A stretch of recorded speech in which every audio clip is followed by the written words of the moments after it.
Lost in Space wasn't just a family-friendly space adventure. It was a chaotic, weird, and sometimes shockingly unfiltered production.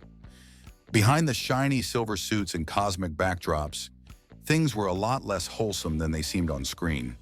From bitter feuds and furious egos to dangerous stunts and secret rewrites, the story behind Lost in Space is far stranger than any alien they encountered. Today we're diving into 10 secrets the cast and crew never shouted from the rooftops until now. And trust me, you don't want to skip fact number 7, because once you hear it, you'll never look at Dr. Smith the same way again. Ready for liftoff? Let's buckle up and get lost in some serious behind-the-scenes drama. Fact 1. What did you say? Imperative that I do not abandon. You're wearing my patience very thin. You'd think a spacefaring family would get along, right? Well, not behind the scenes. The cast of Lost in Space clashed constantly, and most of the tension boiled down to one thing: screen time. When the series began, the focus was meant to be squarely on the Robinson family, heroic, wholesome, and united. But as the show evolved, one character began stealing the spotlight: Dr. Zachary Smith. Jonathan Harris's larger-than-life portrayal became so popular that writers shifted more and more attention toward him. Some cast members weren't thrilled, especially Guy Williams, who played John Robinson. Williams reportedly felt sidelined, watching his leading man role shrink episode by episode.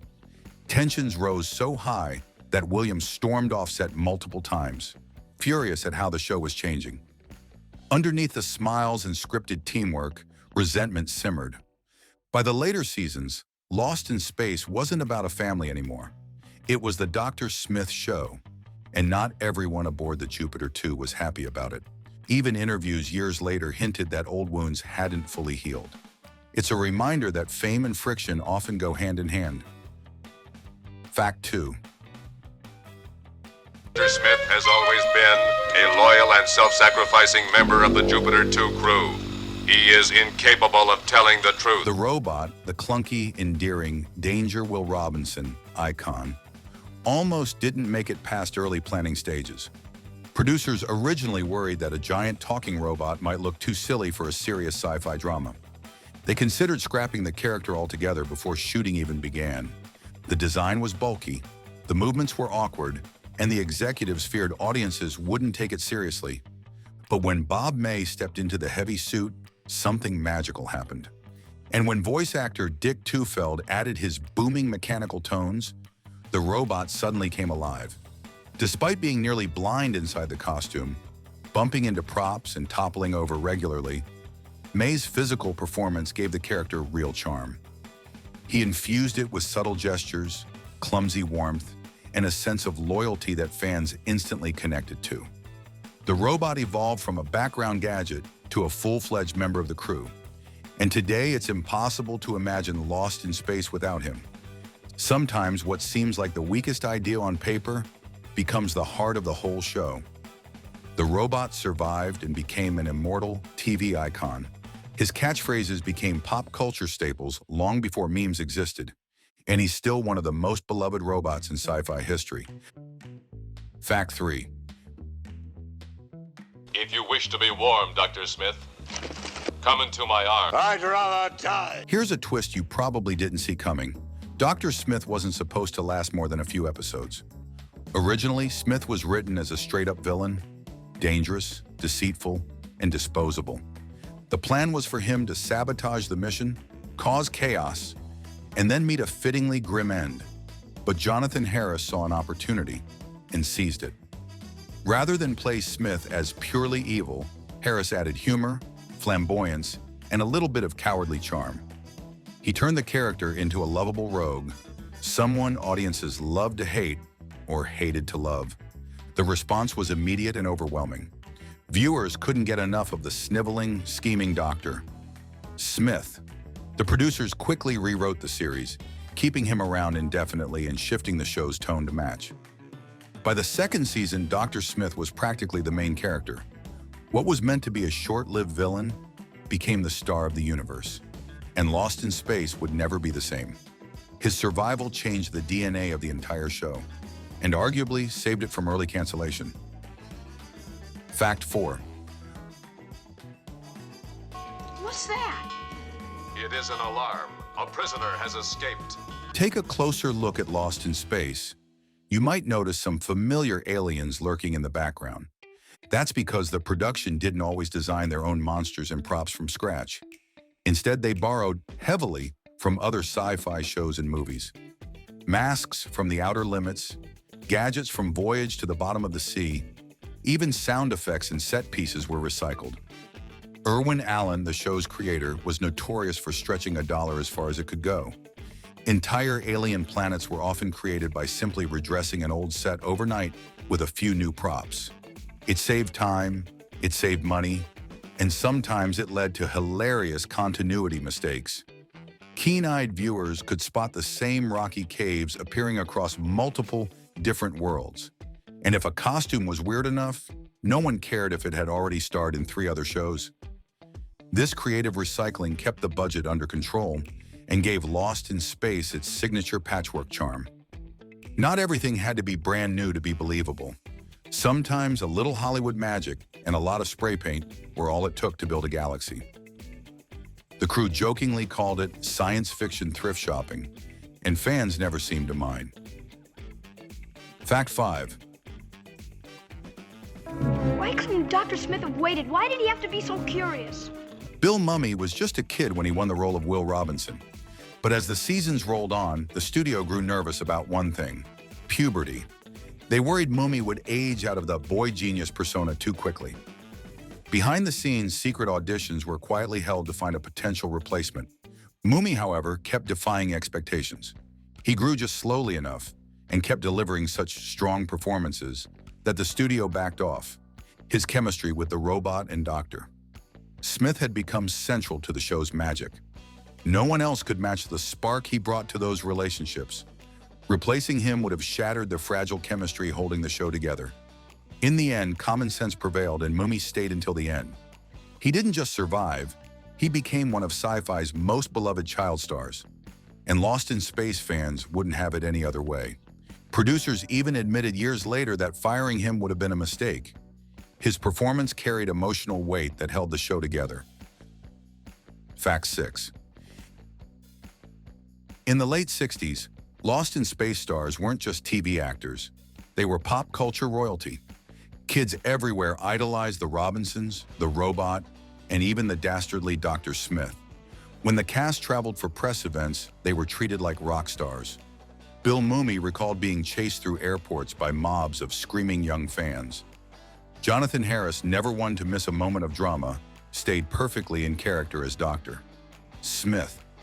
He would mock scold children, throw theatrical insults at security guards, and call airport workers bumbling booby heads. Fans loved it, and so did Harris. His commitment to the character blurred the line between fiction and reality. Even when cameras weren't rolling, the Lost in Space cast brought their intergalactic personas to life. Those airport mobs showed just how deeply the show had connected with audiences. Lost in Space wasn't just another sci-fi show. It was a phenomenon, and the fandom never truly disappeared. Even decades later, cast reunion events drew thousands of fans. For many, the show never really ended. Fact 7. You bubbleheaded booby! Jonathan Harris didn't just play Dr. Smith, he rewrote him. Week after week, Harris took his script pages and transformed them. He added flamboyant insults, sharp zingers, and theatrical outbursts that weren't in the original writing. Classic lines like "you bubble-headed booby" were 100% his invention. Writers didn't just tolerate it, they encouraged it, because ratings climbed every time Dr. Smith stole a scene. Harris also pushed to soften the character, shifting Smith from a true villain into a comic anti-hero. He lobbied to remove darker, crueler elements from Smith's personality, and his instincts were right. Audiences adored the new version of Smith. Behind the scenes, Harris was constantly adjusting, tweaking, and polishing every insult and whimper. Dr. Smith didn't just evolve, he escaped the writer's control entirely. And in doing so, he became one of TV's most unforgettable characters. Lost in Space without Harris's improvisation? Unthinkable. His performance is now considered a masterclass in scene stealing, and he never once broke character, not even during bloopers. Fact 8. Remove yourself, you bubbleheaded booby. This meeting is only for those with human quality. Which includes you out. What? Their constant on-screen bickering made for comedy gold. But off-camera, Bob May and Jonathan Harris shared a genuine friendship. May, despite being stuck inside a hot, heavy robot costume for hours, kept the mood light with jokes and laughter.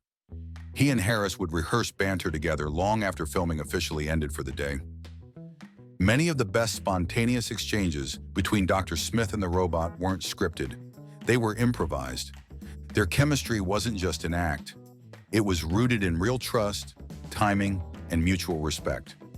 May relied on Harris's cues for timing since he couldn't see clearly from inside the suit. And Harris often adjusted his movements to help May shine. It's no wonder that some of the most beloved moments from Lost in Space are scenes between those two. Their connection gave the show its emotional heart, and it still resonates with fans more than 50 years later. Harris once called May his silent comedy partner, and May said Harris was the only person who could make him laugh during filming, even through 50 pounds of metal. Fact 9. Season 3 of Lost in Space ended, and then silence. No epic conclusion, no final rescue mission, no goodbye.